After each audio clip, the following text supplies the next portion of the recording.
Sénat, sécurité sociale.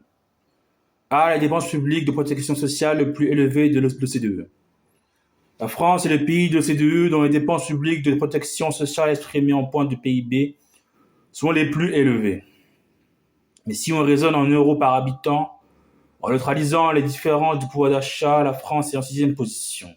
Cela explique par le PIB par habitant de la France dans les médianes des pays de l'OCDE, par exemple celui de l'Allemagne et des Pays-Bas, est plus élevé. Les recettes consistent pour près de la moitié en des prélèvements sur le travail, comme dans la plupart des pays de l'OCDE. Toutefois, les allègements de cotisations patronales sur les bas salaires dans le cadre de la politique de l'emploi sont une spécificité française. Le déficit de la sécurité sociale a atteint en 2024 un niveau de 15 milliards d'euros sans précédent hors période de crise. Selon les prévisions à la Commission des comptes de la sécurité sociale de juin 2025, il augmenterait encore d'ici 2029 à politique inchangée pour atteindre 25 milliards d'euros.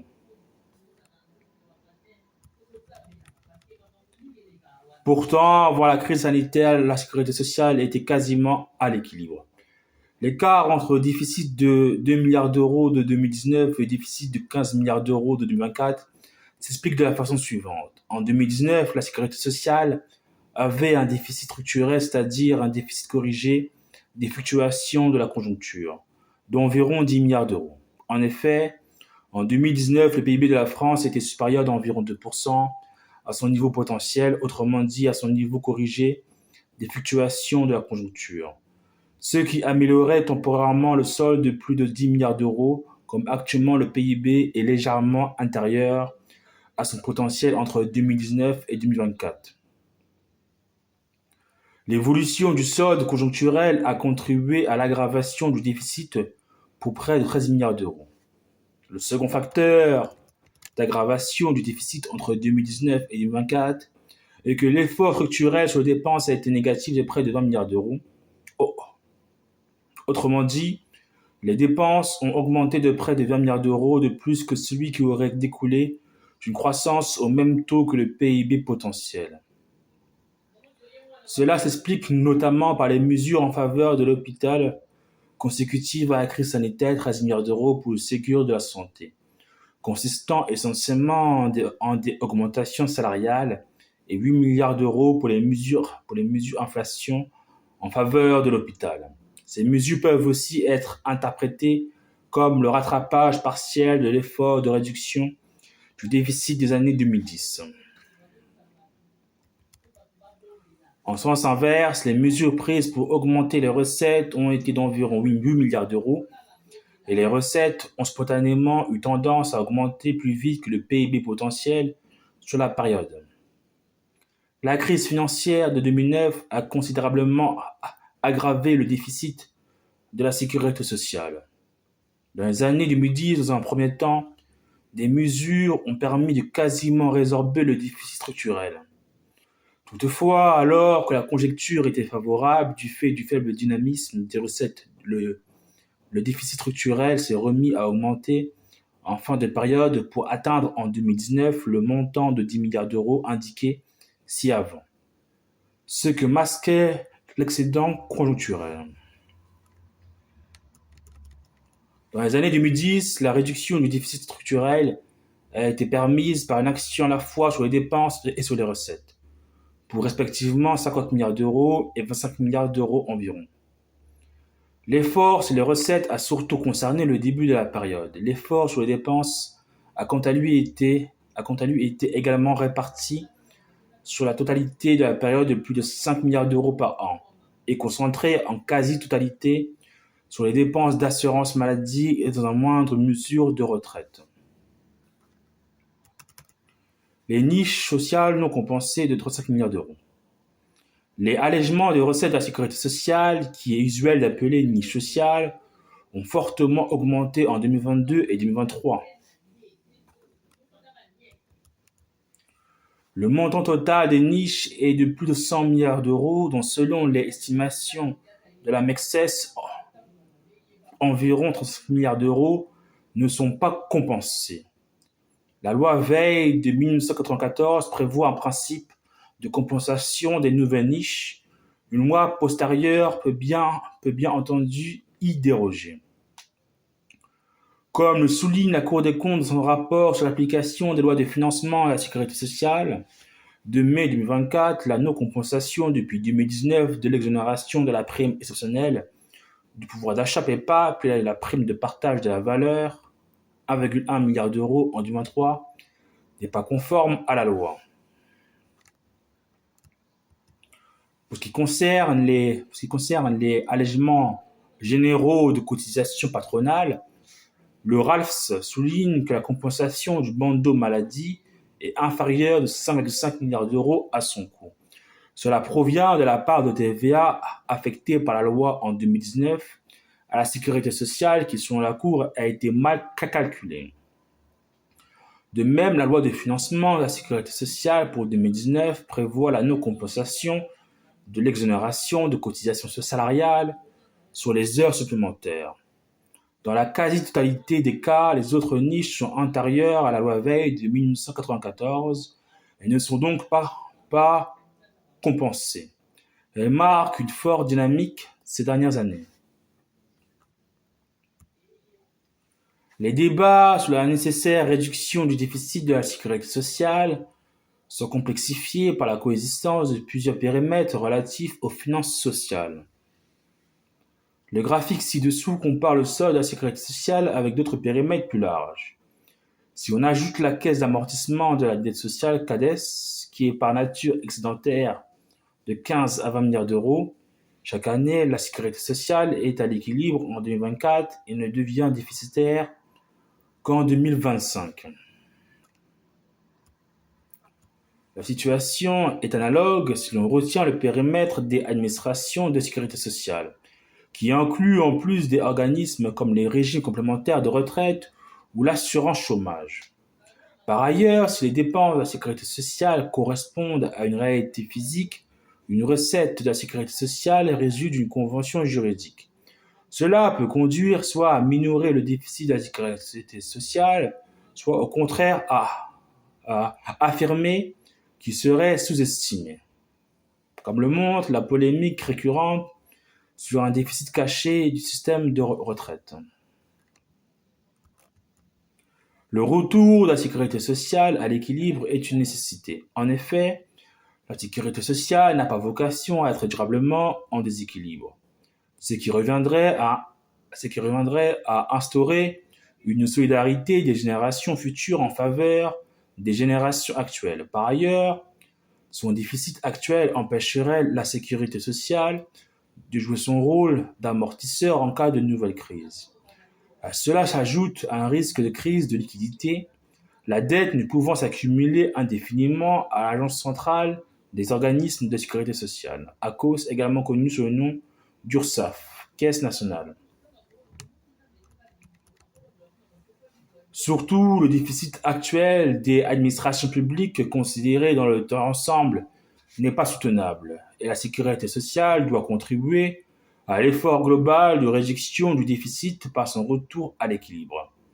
Il résulte notamment du plan budgétaire et structurel national à moyen terme, qui remplace les programmes de stabilité que les mesures de réduction du déficit de 2026 à 2029 pour l'ensemble des administrations publiques seraient de 180 milliards d'euros. À titre de comparaison, ramener la sécurité sociale à l'équilibre en 2029, comme le prévoyait le précédent gouvernement, impliquerait des mesures de 40 milliards d'euros. Cet effort peut sembler raisonnable. Afin d'avoir une vision d'ensemble des perspectives à long terme des finances de la sécurité sociale, la MECSES a fait une projection à long terme à droit inchangé des recettes, des dépenses et du solde des différentes branches et de la sécurité sociale dans son ensemble, essentiellement en s'appuyant sur des projections existantes. Ces projections permettent de mettre en évidence que si les dépenses de la branche maladie ne sont pas maîtrisées, le déficit de la sécurité sociale pourrait être d'environ 3 points de PIB en 2040 et 9 points de PIB en 2070. Hors dépenses de santé, les dépenses de la sécurité sociale augmenteraient spontanément d'environ 0,6 points de PIB d'ici à 2070, essentiellement du fait des branches vieillesse et autonomie. Aussi paradoxal que cela puisse paraître, l'objectif de ramener à moyen terme la sécurité sociale à l'équilibre ne figure dans aucun document annexé au PLFS, ni même dans aucun document public. Cette situation a provoqué l'étonnement de plusieurs personnes auditionnées par les rapporteurs. La ministre chargée des comptes publics a déclaré le 19 avril 2025 que l'objectif était de ramener la sécurité sociale à l'équilibre en 2028 à 2029.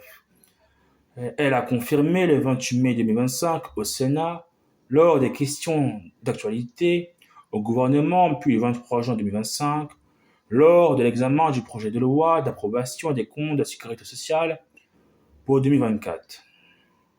Ramener la sécurité sociale à l'équilibre en 2029 est un objectif ambitieux mais atteignable si tous les leviers sont actionnés. La sécurité sociale devrait vraisemblablement être ramenée à l'équilibre au plus tard en 2035. En effet, à défaut, un nouveau transfert de dette sociale à la CADES pourrait impliquer une durée d'amortissement excessivement longue sans augmentation des ressources de celle-ci. Ramener la sécurité sociale à l'équilibre structurel, si possible en 2029 et au plus tard en 2035. Comme indiqué supra, le rapport ne fait aucune préconisation sur les mesures concrètes à prendre pour ramener la sécurité sociale à l'équilibre. Toutefois, d'un point de vue purement arithmétique, on peut observer que si l'on souhaite ramener la sécurité sociale à l'équilibre d'ici 2029, il faut 40 milliards d'euros de mesures d'amélioration du solde, soit 10 milliards d'euros de mesures par an en moyenne. Un premier sujet est de savoir quel taux de croissance retenir pour l'objectif national des dépenses d'assurance maladie ONDAM. Par exemple, si l'on souhaite qu'il augmente de 3% par an, conformément à la loi de financement de la sécurité sociale pour 2025, au lieu d'une croissance spontanée estimée à 4,5%, il faut des économies nettes d'environ 4 milliards d'euros par an. Le solde, soit en ce cas 6 milliards d'euros, doit être obtenu par d'autres actions sur les dépenses et les recettes ou par des mesures augmentant le PIB, par exemple, en augmentant la quantité de travail. Les modélisations du Trésor, comme l'OFCE, suggèrent que pour réduire le déficit, les augmentations de recettes sont plus efficaces à court terme et les diminutions de dépenses sont plus efficaces à long terme. Selon le Trésor, les augmentations de cotisations sociales détruisent tellement d'emplois qu'à long terme, elles ne permettent aucune amélioration du solde, alors que selon l'OFCE, elles ne se distinguent pas fondamentalement des autres hausses de prélèvements. Pour mémoire, de 2011 à 2019, les mesures d'économie se sont élevées à plus de 5 milliards d'euros chaque année. Les 4 premières années, y sont ajoutées des augmentations de recettes d'environ 7 milliards d'euros par an. Maîtriser la dynamique des dépenses de la branche maladie rapportées au PIB qui devront augmenter moins rapidement que leur croissance spontanée. Cet effort ne pouvant suffire à éviter une dégradation du déficit et réaliser l'effort supplémentaire nécessaire en agissant sur les recettes, les dépenses sur le nombre d'heures travaillées dans l'ensemble de l'économie. La sécurité sociale n'est pas censée être en déficit. La fonction normale de la cause, c'est de financer le besoin de trésorerie. La sécurité sociale vient du fait que les recettes et les dépenses n'ont pas lieu les mêmes jours du mois. Ainsi, la loi n'autorise la cause qu'à s'endetter à court terme. Mais en l'absence de transfert de dette à la CADES, Le déficit de la sécurité sociale doit aussi être financé par la cause. Les responsables de la cause ont indiqué au rapporteur que fin 2025, le besoin de trésorerie devrait être proche du plafond de 65 milliards d'euros fixé par la loi de financement de la sécurité sociale 2025. Les années suivantes, les besoins de trésorerie devraient augmenter chaque année du montant du déficit, ce qui amènerait à dépasser le seuil de 100 milliards d'euros en 2027. À titre de comparaison, pendant la crise sanitaire, quand la cause n'était pas parvenue à se financer sur les marchés et qu'il avait fallu recourir en urgence à la Caisse des dépôts et consignations et à un pool bancaire pour financer par exemple les retraites, le besoin de trésorerie maximale sur l'année a été de seulement 90 milliards d'euros. Selon la cause, il n'est pas évident que l'on puisse renouveler sur la durée ce qu'on a fait de manière ponctuelle en 2020, avec en plus un déficit croissant et sans perspective d'amélioration. La situation pourrait devenir rapidement problématique, possiblement en 2027. L'agence pourrait même entrer en zone de risque dès fin 2025. Il faut donc réaliser rapidement un nouveau transfert de dette de la cause vers la CADES. Ce graphique transmis par la CADES permet de visualiser chacun des amortissements de dettes réalisés par la CADES depuis l'origine. Plus le temps a passé, plus des sommes importantes ont été transférées à la CADES. Et plus la durée d'amortissement a été allongée, 13 ans pour le transfert consécutif à la récession de 2009, comme pour celui consécutif à la crise sanitaire, en supposant une fin d'amortissement en 2033. La CADES met un certain temps à amortir sa dette, qui dépend notamment du montant de dette transférée et des ressources qu'on lui affecte. Le graphique ci-dessous montre que ce qu'on pourrait être l'encours de dette de la CADES dans deux scénarios, sans augmentation des ressources de la caisse. Dans chaque cas, on commence à transférer la dette à la CADES dès 2026. Cet encours augmente parce qu'on transfère les nouveaux déficits, puis la CADES commence à l'amortir à partir de 2033, quand elle a fini d'amortir son stock de dette actuelle. Si la sécurité sociale revenait à l'équilibre en 2035, l'encours de dette maximale et la durée d'amortissement deviendraient plus importants que pour les transferts précédents, avec une durée qui pourrait être de 15 ans.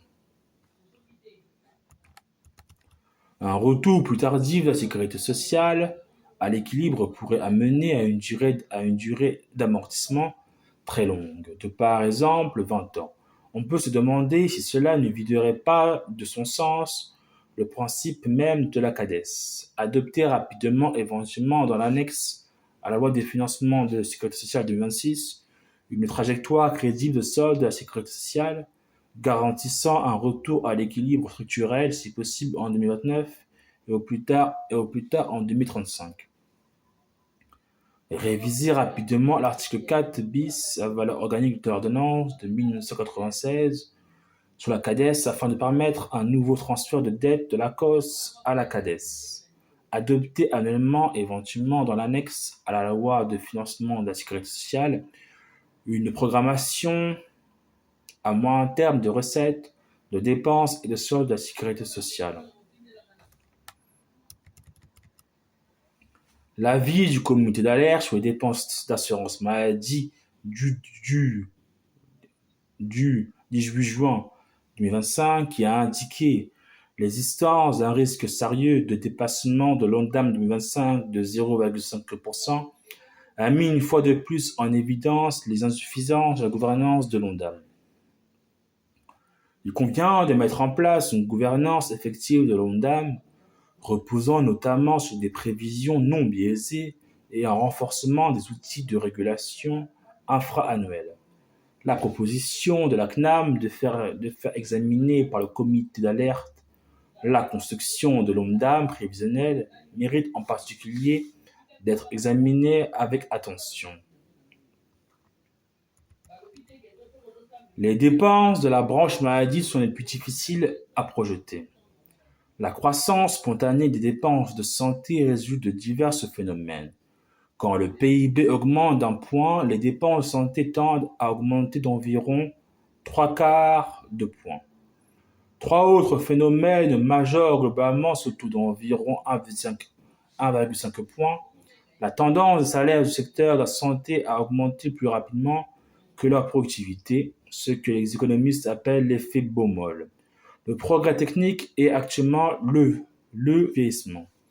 À cela s'ajoute l'inflation. Les projections de dépenses à l'horizon de plusieurs décennies sont incertaines, en particulier en raison du rôle potentiellement disruptif de l'intelligence artificielle. Les recettes de la branche maladie tendent spontanément à diminuer en point de PIB du fait du faible dynamisme de certaines recettes, comme les droits sur les produits du tabac. Les données prévisionnelles figurant dans les annexes au PLFSS suggèrent que jusqu'à présent, les mesures de maîtrise de la dépense insuffisamment évaluées en exécution ont été en moyenne de près de 4 milliards d'euros par an, dont 2,5 milliards d'euros de mesures portant sur les prix. Il n'est pas évident que la régulation puisse porter majoritairement sur les prix pendant plusieurs décennies. En fait, pour agir efficacement sur la dépense, il faut vraisemblablement davantage agir sur les volumes en ciblant les inefficiences. Il n'existe pas dans le cas de la France de chiffrage des inefficiences des dépenses de santé, ce qu'on peut appeler au sens large les gaspillages. Les rapporteurs se sont efforcés d'ébaucher un tel chiffrage en s'appuyant sur les données disponibles et parfois de simples hypothèses. Le graphique ci-après suggère que les inefficiences correspondraient à environ un quart des dépenses de santé, ce qui est conforme avec les estimations usuelles obtenues pour d'autres pays. L'OCDE préconise à ses États membres de ramener la part des dépenses de santé inefficientes estimées de manière conventionnelle à 20% à 10%. Les rapporteurs préconisent de réaliser un chiffrage approfondi des inefficiences et de promouvoir la réflexion publique sur les enjeux de long terme et les préoccupations d'efficience. Publié et médiatisé au moins tous les 5 ans, un rapport établi par une ou plusieurs entités indépendantes comme le corps ou les 3 hauts conseils comprenant des projections de long terme 50 pour les recettes et les dépenses et soldes de chaque branche de la sécurité sociale et de la sécurité sociale considérée dans son ensemble. Une estimation financière détaillée des inefficiences du système de santé. Des pistes pour le retour ou le maintien à l'équilibre. Dans le domaine de la santé, rendre disponible aux chercheurs, après anonymisation, avec une granularité descendant au niveau des établissements de santé et des professionnels de santé les principaux indicateurs relatifs à la surconsommation, à l'efficience clinique, à l'efficience administrative, au prix, à la prévention et à la fraude. Selon le scénario de référence du Conseil d'orientation des retraites de juin 2025, le déficit de l'ensemble du système de retraite serait de 1,4 points de PIB en 2070. Si on convertit cette projection du corps au périmètre de la branche vieillesse qui ne comprend pas les régies complémentaires, on parvient à un déficit de 1,5 points de PIB en 2070. Les dépenses sont stables en point de PIB.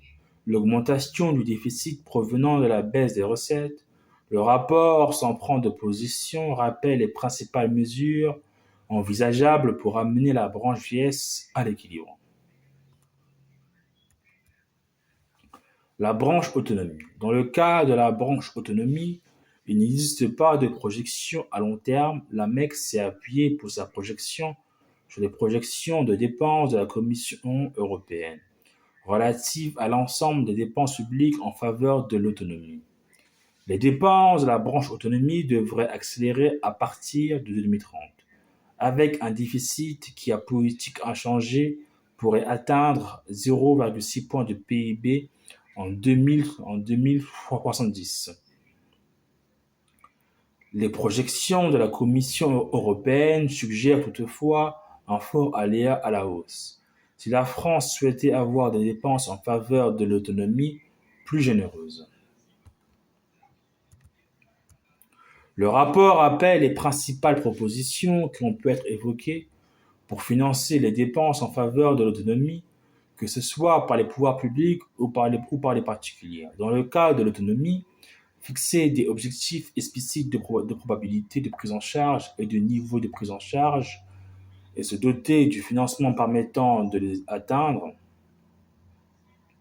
comme indiqué supra du fait d'un PIB par habitant proche de la médiane de l'OCDE. Si les dépenses publiques de protection sociale de la France sont les plus élevées de l'OCDE, en point de PIB, elles ne sont qu'en 6e position si l'on raisonne en euros par habitant. Le PIB par habitant peut être accru par une augmentation du nombre d'emplois ou une augmentation du nombre d'heures travaillées par les personnes ayant un emploi. Le rapport rappelle les principales mesures envisageables.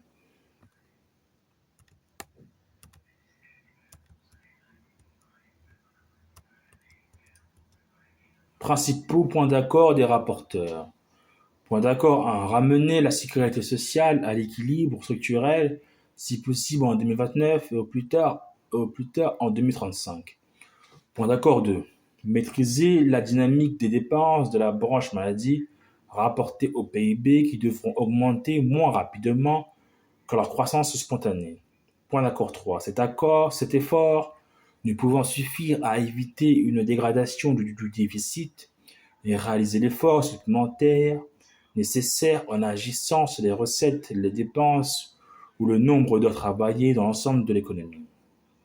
Adopter rapidement, éventuellement dans l'annexe à la LFSS 2026, une trajectoire crédible de solde de la sécurité sociale garantissant un retour à l'équilibre structurel, si possible en 2029 et au plus tard en 2035.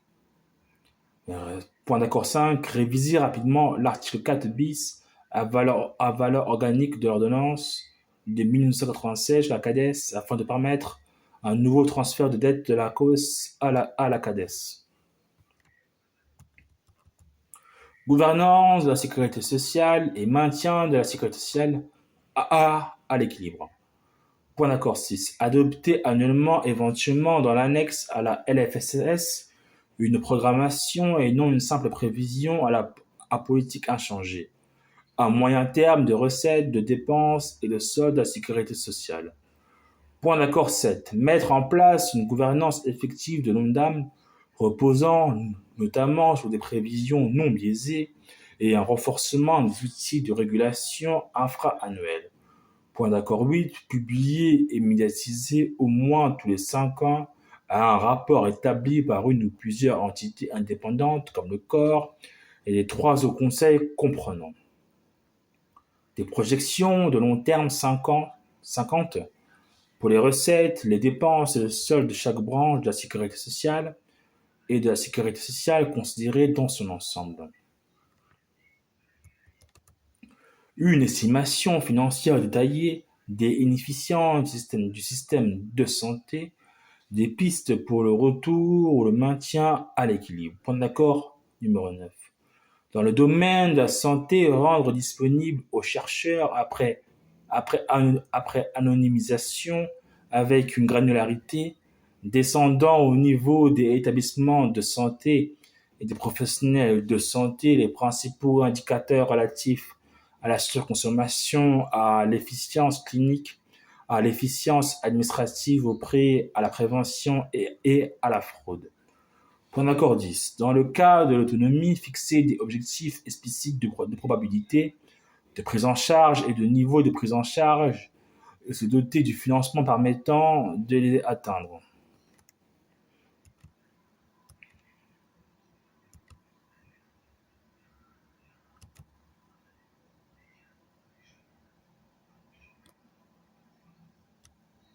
La mission d'évaluation et de contrôle de la sécurité sociale. Selon l'article L.O. 111-10 du Code de la sécurité sociale, il peut être créé au sein de la commission de chaque assemblée saisie au fond des projets de loi de financement de la sécurité sociale une mission d'évaluation et de contrôle chargée de l'évaluation permanente de ces lois. Ainsi, chacune des deux commissions des affaires sociales a créé en son sein une mission d'évaluation et de contrôle de la sécurité sociale. Les commissions des affaires sociales disposent de prérogatives importantes en matière de contrôle. Dans le cas des missions d'évaluation et de contrôle en cas de non-transmission d'informations, le président de la commission peut demander au juge statuant en référé de faire cesser l'entrave sous astreinte. Par ailleurs, la mission d'évaluation et de contrôle peut adresser au pouvoir public des observations, ceux-ci ayant 2 mois pour y répondre. Conformément à son règlement intérieur, l'AMEX du Sénat comprend 16 membres désignés de façon à assurer une représentation proportionnelle des groupes politiques auxquels s'ajoute le président de la commission. Le rapporteur général et les rapporteurs de branche sont membres de droit de la MEXES. Lors de sa réunion du 17 décembre 2024, la MEXES du Sénat a adopté son programme de travail pour 2025, comprenant un contrôle sur le financement de la sécurité sociale. Lors de sa réunion du 5 janvier 2025, la MEXES a nommé Elisabeth Doisneau rapporteur et Raymond Poncet-Monge co-rapporteur de ce contrôle. Cette désignation conjointe d'un membre de la majorité et d'un membre de l'opposition sénatoriale avait pour objet de garantir l'objectivité des travaux. Des questionnaires écrits ont été adressés à l'ensemble des personnes ou entités auditionnées au nombre d'une quarantaine. Leur liste figure à la fin du présent rapport. Le rapport a été examiné par la MEX du Sénat le 1er juillet 2025, après avoir été actualisé afin d'intégrer les propositions du rapport Charges et produits de la CNAM et du rapport des très hauts conseils au Premier ministre, afin notamment de ne pas empiéter sur la discussion du prochain projet de loi de financement de la sécurité sociale. Il ne présente pas les propositions faites postérieurement à la fin du mois de juillet 2025. Il a été adopté par la Commission des affaires sociales du Sénat le 23 septembre 2025. L'automne 2025 correspondra au 80e anniversaire de la sécurité sociale créée par les ordonnances des 4 et 19 octobre 1945 et élément essentiel du pacte républicain. La sécurité sociale, élément essentiel du pacte républicain. En 1944, le programme du Conseil constitutionnel de la Résistance, intitulé « Les jours heureux », prévoyait un plan complet de sécurité sociale visant à assurer tous les citoyens des moyens d'existence dans tous les cas où ils sont incapables de se les procurer par le travail, avec gestion appartenant aux représentants des intéressés et de l'État, et une retraite permettant aux vieux travailleurs de finir dignement leurs jours. De même, selon le préambule de la Constitution de 1946, la nation garantit à tous, notamment à l'enfant, à la mère et aux vieux travailleurs, la protection de la santé, la sécurité matérielle, le repos et les loisirs. Et tout être humain qui, en raison de son âge et de son état physique ou mental, de la situation économique, se trouve dans l'incapacité de travailler, a le droit d'obtenir de la collectivité des moyens convenables d'existence. Par ailleurs, selon l'article 22 de la Déclaration universelle des droits de l'homme de 1948, toute personne, en tant que membre de la société, a droit à la sécurité sociale. Elle est fondée à obtenir la satisfaction des droits économiques, sociaux et culturels indispensables à sa dignité et au libre développement de sa personnalité grâce à l'effort national et à la coopération internationale, compte tenu de l'organisation et des ressources de chaque pays. La sécurité sociale en crise. Près d'un siècle après sa création, la sécurité sociale est en crise. Le vieillissement de la population majore les besoins des branches vieillesse, maladie et autonomie. La réforme des retraites de 2023, qui prévoit le passage de l'âge d'ouverture des droits de 62 ans à 64 ans, est contestée par la majorité de l'opinion. Dans le cas de la santé, l'effort de réduction du déficit de la branche maladie de 2011 à 2019, mais aussi la tendance spontanée des dépenses à croître plus rapidement que le PIB, ont conduit à des mesures de régulation contestées par certains patients et professionnels. Un nombre de médecins par habitant intérieur à la moyenne des pays comparables, joint à la tendance de l'activité économique à se concentrer dans les grandes métropoles, ont renforcé les difficultés d'accès aux soins. Le déficit de la sécurité sociale oblige, pour limiter sa dégradation, à maîtriser la dynamique des dépenses et des recettes. Un déficit sans précédent aux périodes de crise. La sécurité sociale aurait, selon les prévisions du rapport de juin 2025 à la Commission des comptes de la sécurité sociale, un déficit de 22 milliards d'euros en 2025 et de 25 milliards d'euros en 2029. Le déficit augmenterait rapidement en 2024 et 2025 en dehors de toute crise économique ou sanitaire. Puis il s'installerait poursuivant son augmentation. Ce serait une situation sans précédent par rapport à ce qui, par comparaison, pourrait sembler une relative maîtrise du déficit ces 20 dernières années. L'objectif du présent rapport, cadrer le débat et proposer une boîte à outils. La discussion du PLFSS pour 2025 a montré toute la difficulté à s'entendre sur la manière de ramener la sécurité sociale à l'équilibre. Aussi, la mission d'évaluation et de contrôle de la sécurité sociale du Sénat a décidé le 17 décembre 2024 de réaliser un contrôle sur le financement de la sécurité sociale portant à la fois sur les recettes et sur les dépenses afin de déterminer les principales options envisageables pour amener la sécurité sociale à l'équilibre et l'y maintenir.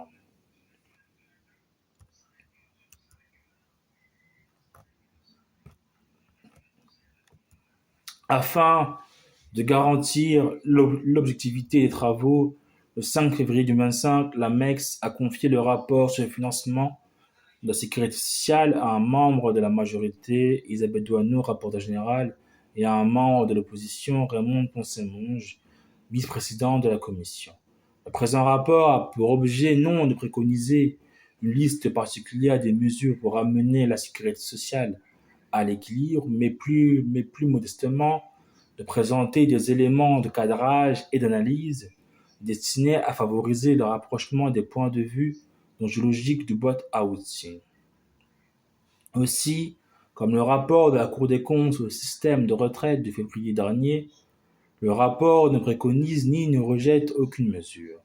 Toutes les principales mesures évoquées dans le débat public et dont les rapporteurs ont eu connaissance sont évoquées, dans la mesure du possible assorties d'un chiffrage. Le lecteur pourra ainsi trouver en annexe 4 au présent rapport une liste de centaines de mesures qui ne seraient bien entendu être question de tout mettre en œuvre, leur rendement cumulé étant de plus de 100 milliards d'euros, dont plus de la moitié pour les recettes. À la connaissance des rapporteurs, c'est la première fois que l'on publie une liste aussi importante de mesures chiffrées souvent cantonnées aux notes internes ou aux administrations. Toutefois, ces mesures chiffrées figurant à l'annexe 4 ne correspondent pas à la totalité des mesures pouvant être prises. Certaines mesures non chiffrables n'en sont pas moins essentielles, qu'elles concernent la gouvernance ou la recherche d'efficience, en particulier dans le domaine de la santé. Afin qu'il n'y ait pas d'ambiguïté sur son statut de boîte à outils, le présent rapport ne comprend pas, comme c'est habituellement le cas, des propositions et les points d'accord des rapporteurs concernant exclusivement les objectifs et la gouvernance. Le retour de la sécurité sociale à l'équilibre ne peut être déterminé simplement en piochant chaque année des mesures dans une liste. Il implique la mise en œuvre d'une stratégie et donc une vision à long terme. Aussi, le présent rapport présente des projections à politique inchangée des dépenses à l'horizon 2070, établies en s'appuyant sur les travaux existants. Les montants sont exprimés en milliards d'euros courants et en points de PIB. Des montants exprimés en milliards d'euros courants et en points de PIB. Compte tenu de l'horizon éloigné des projections, le présent rapport ne présente les montants, en particulier les soldes, aux milliards d'euros courants qu'en début de période. Les montants à des horizons plus éloignés sont quant à eux présentés en points de produit intérieur brut, PIB. En effet, les montants en points de PIB sont ce qui importe du point de vue de la soutenabilité des finances publiques. Par ailleurs, deux montants en milliards d'euros correspondant à des années éloignées ne peuvent être comparés qu'en neutralisant l'inflation, ce qui oblige le lecteur à réaliser des calculs fastidieux. Pour mémoire, un point de PIB vaut actuellement environ 30 milliards d'euros. Dans son rapport de février 2025 sur les retraites, la Cour des comptes a fait le choix de présenter les soldes aux milliards d'euros de 2024. Toutefois, cette pratique étant minoritaire, cela compliquait les comparaisons avec les autres estimations disponibles. Par ailleurs, plusieurs personnes auditionnées ont estimé que cette convention pouvait induire le lecteur en erreur. Les rapporteurs se sont efforcés d'auditionner le plus grand nombre possible d'experts et de parties prenantes dans le bref délai qui leur était imparti. Au total, près de 40 personnes ou entités, dont la liste figure à la fin du rapport, ont été entendues, ce qui est comparable au nombre d'auditions réalisées pour le rapport sur la fiscalité comportementale, adopté par la MEX en 2024. Les rapporteurs ont veillé au pluralisme des points de vue exprimés. Une centaine de sources bibliographiques ont été consultées, les principales sont indiquées en annexe 1. Cette approche a amené à retenir pour le présent rapport une structuration en trois parties. La première partie présente la situation actuelle de la sécurité sociale, en particulier sur le plan financier, avec une projection à politique inchangée des recettes de dépenses et du solde des différentes branches à l'horizon 2070. La deuxième partie examine les principales mesures envisageables pour ramener la sécurité sociale à l'équilibre d'ici 2029, sans prendre parti en faveur de telle ou telle option. Elle présente également certaines mesures relatives à la gouvernance pouvant être mises en œuvre à court ou moyen terme. Enfin, même si certaines mesures qu'elle envisage pourraient être mises en œuvre d'ici 2029, la troisième partie adopte une approche à plus long terme. Elle examine les principales pistes envisageables pour maîtriser sur la durée la dynamique des dépenses de santé, équilibrer les retraites ou financer la politique en faveur de l'autonomie. Elle présente en outre des scénarios tendant à modifier plus profondément le financement de la sécurité sociale. Le rapport a été examiné par la mission d'évaluation et de contrôle MEX du Sénat le 1er juillet 2025. Conformément à ce qui a été convenu à cette occasion, il a ensuite été actualisé afin afin d'intégrer les propositions du rapport Charges et produits de la CNAM et du rapport des trois hauts conseils au Premier ministre, afin notamment de ne pas empiéter sur la discussion du prochain projet de loi de financement de la sécurité sociale. Il ne présente pas les propositions faites postérieurement à la fin du mois de juillet 2025. Il a été adopté par la Commission des affaires sociales du Sénat le 23 septembre 2025.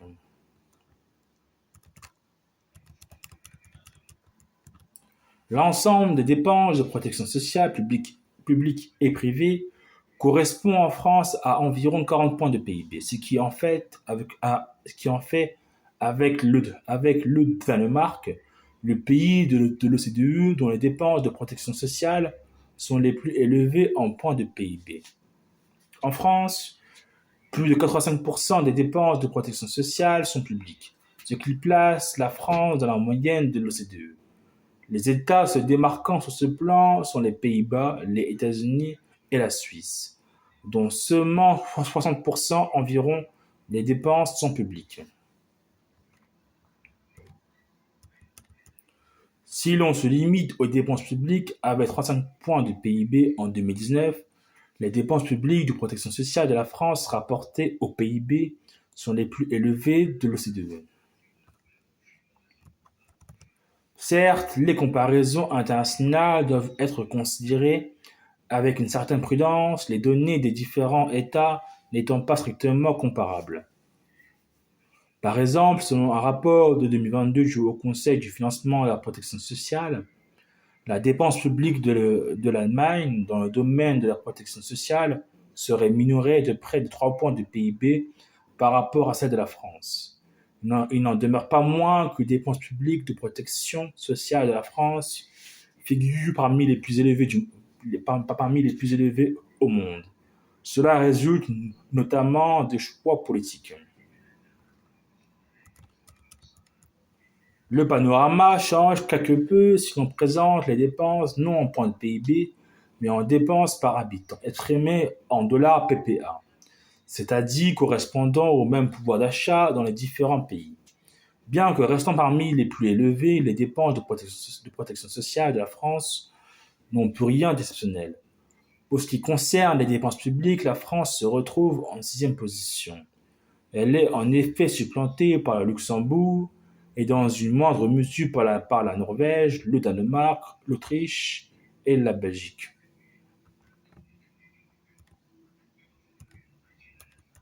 On peut interpréter ce constat de manière différente en fonction notamment de sa sensibilité poétique. On peut considérer qu'il est faux de dire que la France a des dépenses sociales trop généreuses. En sens inverse, on peut considérer que la France vit au-dessus de ses moyens. Ce décalage se constate notamment dans le cadre de la santé. Ainsi, en point de PIB, l'effort de la France dans le domaine de la santé est particulièrement important selon seuls 3 États ayant des dépenses de santé supérieures, Allemagne, Suisse et surtout États-Unis. En revanche, la France n'est plus qu'en 10e position sur la base des dépenses de santé par habitant. Une analyse analogue peut être faite dans le cas des dépenses de retraite. Le décalage entre l'approche en point de PIB et l'approche en montant par habitant provient d'un PIB par habitant dans la médiane des membres de l'OCDE. En Europe, seuls les pays d'Europe du Sud ou orientale ont un PIB par habitant inférieur à celui de la France. Le PIB par habitant du Luxembourg, de l'Irlande, de la Norvège et de la Suisse est plus de 2 fois supérieur à celui de la France. Le PIB par habitant de la France dépend de sa quantité de travail par habitant, notamment de sa structure démographique, de son stock de capital par habitant et de sa productivité globale du travail et du capital. Ces facteurs contribuent à expliquer le niveau élevé de son déficit public. Ainsi, si la France avait le même PIB par habitant que l'Allemagne, son PIB serait supérieur de 20%, ce qui mathématiquement conduirait à un excédent de ses finances publiques. Dans le cas des recettes, une fausse normalité. Les dépenses de protection sociale demeurent financées en France pour près de la moitié par des prélèvements sur le travail. Il ne s'agit pas là d'une spécificité, les deux tiers des membres de l'OCDE se trouvant dans une situation analogue. En particulier le modèle bismarckien de la sécurité sociale française, initialement très majoritairement financé par des cotisations, est de plus en plus remis en cause. En effet, dans un contexte de fort taux de chômage, ont été instaurés les allègements généraux de cotisations patronales, qui coûtent 65 milliards d'euros sur le seul périmètre de la sécurité sociale.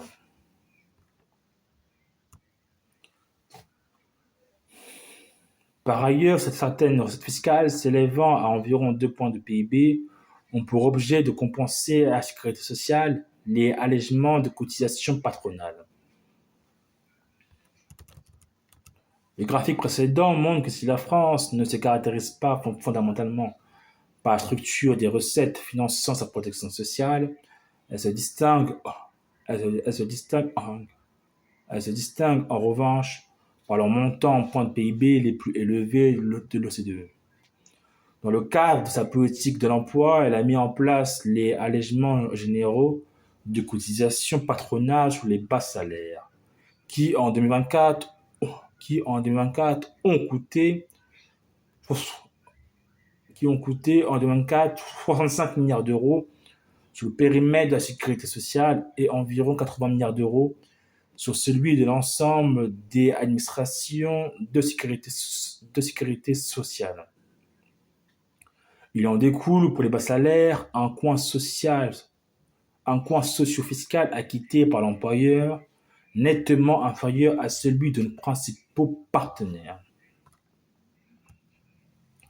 La sécurité sociale aurait, selon le rapport à la Commission des comptes de la sécurité sociale de juin 2025, un déficit de 22 milliards d'euros en 2025 et de 25 milliards d'euros en 2029, à politique inchangée. Le déficit augmenterait rapidement en 2024 et en 2025 en dehors de toute crise économique ou sanitaire. Puis il s'installerait poursuivant son augmentation.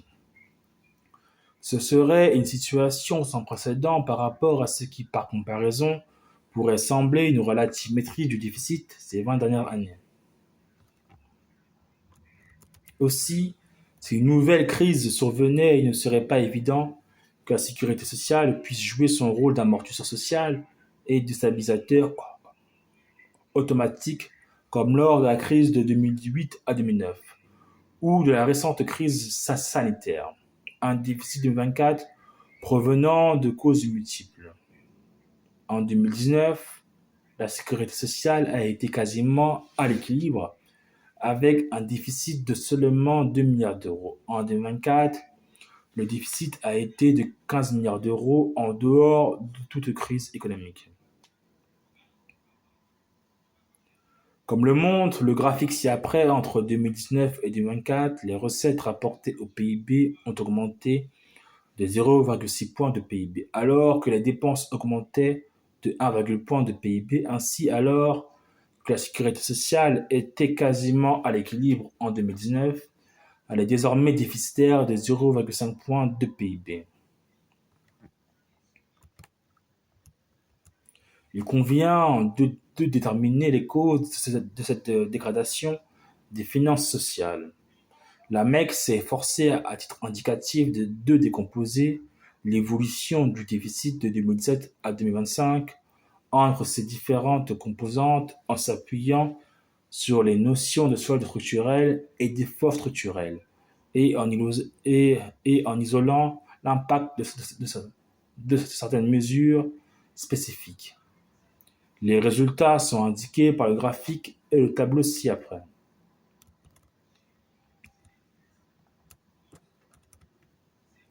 Le solde structurel et l'effort structurel. Le solde public structurel se définit comme ce que serait le solde des administrations publiques APU si le PIB était égal à son niveau potentiel. En supposant que les recettes rapportées au PIB tendent spontanément à rester stables, on dit que leur élasticité au PIB est égale à 1. En pratique, le PIB est habituellement au-dessus ou en dessous de son niveau potentiel. Cet écart dit écart de production a pour effet de modifier le ratio dépenses sur PIB, comme on suppose que les recettes rapportées au PIB tendent spontanément à rester stables. Cet écart du ratio dépenses PIB correspond au solde dit conjoncturel, dépendant des fluctuations de l'activité économique. La différence entre le solde total et le solde conjoncturel est le solde structurel. Au niveau de l'ensemble des administrations publiques, comme les dépenses sont de près de 60 points de PIB, le solde conjoncturel est égal à l'écart de production multiplié par environ 0,6. Dans le cas des administrations de sécurité sociale, qui correspondent à environ la moitié des dépenses publiques, le solde conjoncturel est égal à l'écart de production multiplié par environ 0,3.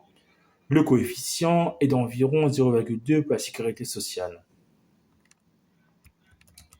L'estimation du solde structurel dépend donc fortement de l'estimation de l'écart de production. Par exemple, dans le cas de l'année 2024, selon le rapport d'avancement annuel d'avril 2025, le PIB était inférieur de 0,7 points à son niveau potentiel, alors que selon les prévisions économiques de mai 2025 de la Commission européenne, l'écart de production était quasiment nul. Il en résulte pour 2024 un déficit structurel des administrations publiques estimé à 5,3 points de PIB par le rapport d'avancement annuel et à 5,7 points de PIB par la Commission européenne pour un déficit effectif de 5,8 points de PIB. L'effort structurel est une notion introduite par le ministère du Budget au sujet du projet de loi de finances pour 2004. Il s'agit de l'évolution du solde structurel corrigé de l'évolution spontanée du ratio recettes-PIB découlant des fluctuations spontanées de l'élasticité des recettes au PIB. Concrètement, il se définit comme la somme en points de PIB de la diminution du ratio dépenses sur PIB potentiel et des mesures nouvelles sur les recettes. De 2019 à 2024, le déficit de la sécurité sociale s'est aggravé de 14 milliards d'euros, passant de 2 milliards d'euros en 2019 à 15 milliards d'euros en 2024. Il résulte de l'estimation de PIB potentiel de la Commission européenne qu'entre 2019 et 2024, l'évolution du solde conjoncturel aurait contribué à l'aggravation du déficit pour environ 13 milliards d'euros. En effet, si on appuie sur cette estimation, en 2019, le PIB de la France était supérieur de 2% à son potentiel, ce qui suscitait des recettes supplémentaires qui amélioraient temporairement le solde d'environ 12 milliards d'euros. Le PIB aurait en revanche été inférieur de 0,5% à son potentiel en 2024. De sorte qu'au total, l'évolution de la conjoncture entre 2019 et 2024 aurait contribué à aggraver le déficit d'environ 13 milliards d'euros. Autrement dit, la situation financière de la sécurité sociale en 2019 était déjà loin d'être saine. Sa situation de quasi-équilibre aurait en effet consisté en un déficit structurel de 12 milliards d'euros, masqué par la conjoncture favorable. Le déficit structurel aurait, quant à lui, peu évolué par rapport à 2019. Il aurait été de 12 milliards d'euros en 2024. À titre de comparaison, il aurait été d'environ 24 milliards d'euros en 2010. La politique de réduction du déficit des années 2010 n'aurait donc permis de résorber qu'environ la moitié du déficit structurel. Le second facteur de dégradation du solde entre 2019 et 2024, qui aurait joué pour environ 20 milliards d'euros, est que le taux de croissance des dépenses a été supérieur à celui du PIB potentiel. Ce montant correspond à peu près au montant cumulé du Ségur de la santé et des mesures de compensation de l'inflation, prises en conséquence de la crise sanitaire, mais aussi peut-être parce que la politique des années 2010 n'était pas totalement soutenable. En particulier, le Ségur de la santé consistant essentiellement en des revalorisations salariales a majoré les dépenses de 2024 de 13 milliards d'euros. Les mesures, les mesures discrétionnaires en faveur de l'hôpital atteignant même 22 milliards d'euros si l'on ajoute les mesures inflation. Malgré leur montant élevé, le Ségur et les mesures inflation ne semblent avoir annulé qu'environ 15 tiers des économies réalisées depuis 2010, comme le montre le graphique. On peut interpréter le Ségur de la santé comme un dérapage des dépenses. On peut également y voir la conséquence inéluctable de la stratégie de réduction du déficit des années 2010. La pression financière mise sur les hôpitaux les contraignant à réaliser des gains d'efficience essentiellement comptables, dégradant leur capacité d'investissement et l'attractivité de leur métier. Il convient d'en tirer les enseignements si l'on souhaite éviter que les effets des prochains efforts de maîtrise de la dépense soient remis en cause. Par ailleurs, le Ségur de la santé n'a pas été financé, que ce soit par de moindres dépenses ou des mesures sur les recettes. Vive la France, vive la République française et vive la sécurité sociale française.